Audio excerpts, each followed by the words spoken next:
বনি ইসরায়েলের যুগে এক একজনের মানুষের বয়স ছিল 1000 বছরের মতন। একজন মহিলার সন্তান মারা গেছে, সন্তান ইন্তিকাল করেছে। ইন্তিকাল করার পরে সন্তানের বয়স হয়েছিল মাত্র 200 বছর। কত বছর? 200 বছর। মা কান্না করে। লোকেরা জিজ্ঞাসা করে, ও মা জননী তুমি কাঁদো কেন? মা ডাকতে বলেন, বাবারে আমার একজন সন্তান ছিল, যে সন্তানটা কিছুদিন আগে মারা গিয়েছে। মারা গিয়েছে, সকলেই তো মৃত্যুবরণ করবে, তুমিও মরবা আমিও মরব। কিন্তু মা ডাকতে বলেন, বাবা আমার সন্তানটা বেশি বয়স হয় নাই, অল্প বয়সে মারা গিয়েছে। কি বয়সে? অল্প বয়সে মারা গেছে। বয়স কত? 200। আর লোকটা মহিলা বলতেছে অল্প বয়স। আমাদের বয়স হলো 60 থেকে 70। কত বয়স বৃদ্ধ হয়ে যায়।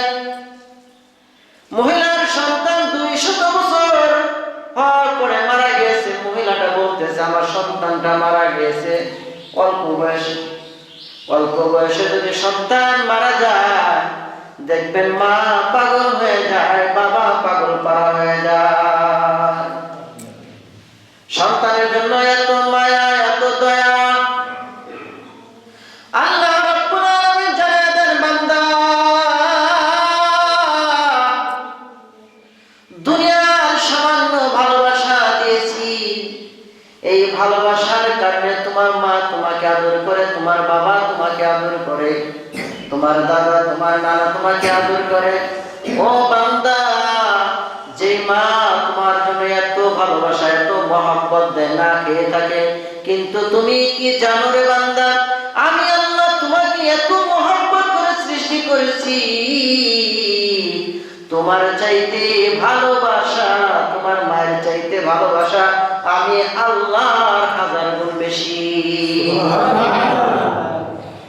এত মায়া, এত মহব্বত আমার আল্লাহ তাআলা। উদাহরণ দিলে বুঝবেন, যদি কোনো সময় যদি মানুষ যদি পাপাচারে লিপ্ত হয়ে যায়, বিপদে পড়ে গেছে, মুসিবতে পড়ে গেছে, মুসিবতে পড়ে যাওয়ার সাথে সাথে দেখবেন যারা বিপদে পড়ে, মুসিবতে পড়ে, তারা বুঝে বিপদ মুসিবতটা কি। মাথার ভিতরে টেনশন আর টেনশন, চিন্তা চিন্তা, এত চিন্তা, বিপদে পড়েছে, কিভাবে উদ্ধার হবে, কত মানুষের কাছে যায়, কত মানুষের কাছে ধারে ধারে ঘুরে আমার টেনশনটা দূর করার জন্য, বিপদটা দূর করার জন্য। আর ওই বান্দা যখন এই বিপদে পড়ে, যখন একবার জবান দিয়া আল্লাহকে ডাক দেয়, আল্লাহ বিপদে পড়ে গেছি, আমার আল্লাহ বলে, বান্দা রে আমাকে ডাক দিছ, ডাক দেওয়ার সাথে সাথে আমি আল্লাহ তোর ডাকের জবাব দিয়ে দিলাম, তোর বিপদ আমি উদ্ধার করে দিলাম, আমাকে ডাক দিছ। কত মায়া, কত দয়া, কেমন দয়া। দুনিয়াতে যদি ভুল করেন, ত্রুটি করেন, মা দেখতে পারে না, বাবা দেখতে পারে না, সবাই দূর দূর করে তাড়াইয়া দেয়। কিন্তু যার খানা খাইতেছি, যার পরনে সব কিছু করতেছি, যিনি জীবন দিলেন, মরণ দিলেন, জমিন দিলেন, আসমান দিলেন, সব কিছু দিলেন, তার জমিনে চলাফেরা করে, তার কথাও মান্য করে চলতেছি, এরপরে কোনদিন কিন্তু আল্লাহ তাআলা কিন্তু আপনার খানাটাকে বন্ধ করে দেয় নাই। দিছে, খানা চলতেছে, নাফরমানি করতেছি, তারপরে খানা চলতেছে। কত দয়া, কত মায়া। এজন্য আল্লাহ রাব্বুল আলামিন এই রমজান মাস দিয়েছেন গুনাহ মাফের মাস, মাগফিরাতের মাস, নাজাতের মাস। নাজাত করতে হবে, জাহান্নাম থেকে নাজাত দিয়ে জান্নাতে আল্লাহ তাআলা ঢুকায় দিবেন এই মাস। সুবহানাল্লাহ।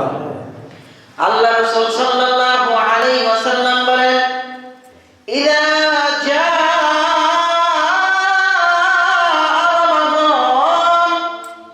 যখন রমজান মাস হাজির হয়ে যায়, উপস্থিত হয়ে যায়,